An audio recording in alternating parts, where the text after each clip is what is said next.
Hello દોસ્તો, રાધે રાધે. રાધે આહિર બ્લોગમાં તમારા બધાનું સ્વાગત છે. આજે હિતાંશુ, હું અને મામા અમે કચ્છમાં જઈએ છીએ. ભાઈ ઘરે રહીએ છીએ. તો અમે એસટી બસ સ્ટેન્ડે આવી ગયા ગાંધીનગર.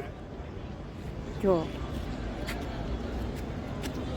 આ હિતાંશુ ભાઈ અને ભાઈ બે એ ઊભા છે, હે ને?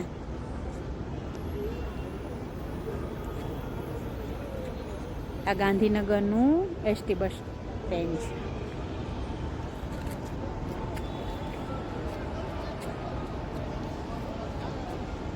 આ અમારી ગાડી છે.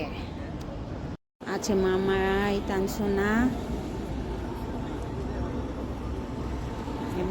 અમે ત્રણ જાય છીએ, ભાઈ ઘરે રહીએ છીએ. બસમાં બેસી ગયા. હિતાંશુ, એ હિતાંશુ